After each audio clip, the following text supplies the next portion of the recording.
preacher. He I ain't ain't gonna having lie. that. You make a good point on that. I ain't gonna lie. Um, I like to hear the guy say reparations, even though he's saying it in the wrong way. But I love to hear him say it, and then it's like, um, it kind of shows something like the conversation. You know, the reparations were being, falling around all over the place. And Hmm. even though in this context it's like, oh, they want their reparations. So but then it's like, but then it kind of points to like this guy must feel like they must be owed reparations for making the comments still. This is me on the psychology side. What do y'all think? Uh, no, I get it because see, that's the whole thing. I mean, him having the conversation legitimizes to some extent the whole conversation of reparations. And even though he's showing anger, but subconsciously, just the fact that he feels like this is something to discuss, he's legit. At the same time, legitimizing it. Yeah. So I mean, I don't, most, but like most he has to be a Republican because that's one thing that most Democrats are outlawed to even speak on. You know what I'm saying? So it's it's a crazy dynamic, but I mean I think that there's so much hatred built up into you know what he's saying or what his message was just I don't know, like he subliminally called us niggas about 8 times. It was a hateful speech right there, but I could definitely feel your emotion. Like, I bet you the people got in the crowd stood up and cheered. Yeah, like their Oh emotions was shit! like it was. Some of them was like on the verge of crying. It's like he feels me, like yeah, it's crazy, bro. I don't know. Like, like, go ahead and Yeah, go ahead and say it, and brother. I've always kind of just heard it because and I still just not. I wasn't really looking because a lot of times I like to look at the reactions of the people you know, in the background, to see what how they're taking what he's saying in his speech. But I want to play a little bit of Osei Frimpong's response. That was a segment so nice. I ran it twice. And what does that mean? Who is he talking to and who is he talking about? Black people. He was talking about when he said that they want reparations, he was conflating criminals with black people and saying he was not us. Right? So when people say like, I mean, you can't call the whites the whites. Yeah, who do you think they were that he was referring to? And who do you think the us, our, that personal pronoun that he was referring to? He was talking about the whites, and they were talking about the blacks. I just say the whites and the blacks because I'm not into using personal pronouns so much as I'll call the proper name, capital whites, capital W whites.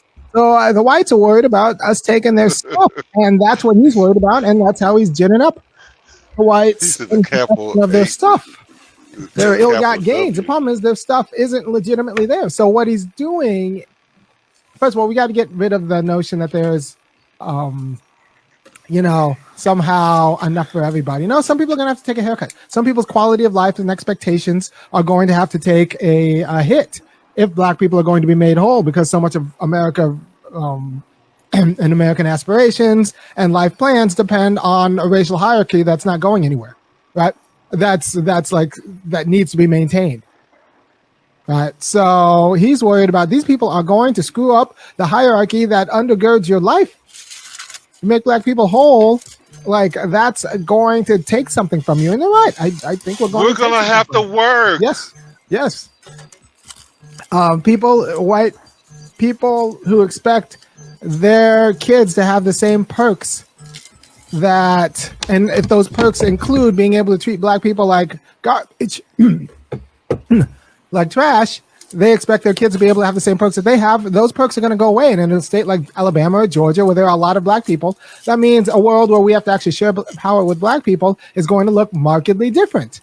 It's going to look a lot different.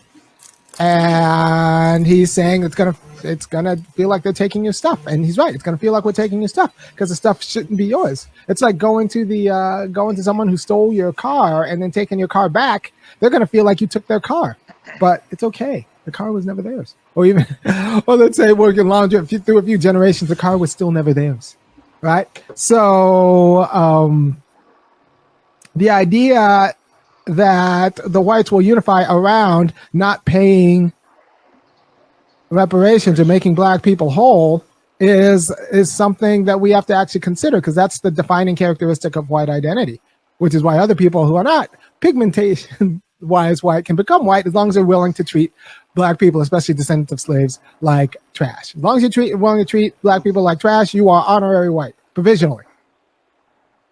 I did another episode on provisional whiteness, and how that could be taken away if you beat white people at their own game. They get mad. Just ask Asians in California. They started scoring too well on the SAT, so now the SAT doesn't mean anything.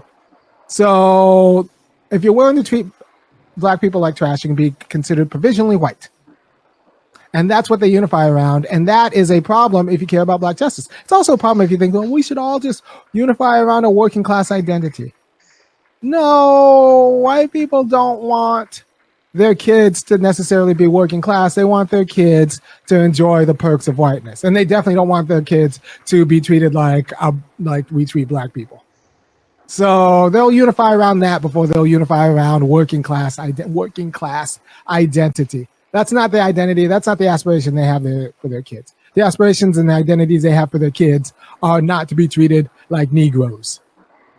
And if that means making sure we treat Negroes like Negroes, that's what they're going to pass on. So this idea that you get to pick and determine what other people unify around, what identities unify around, or you can just kind of ignore what they unify around, that's ridiculous. That's like people in Palestine or Jews in Nazi Germany deciding to ignore the Nazis unifying around like Aryan identity.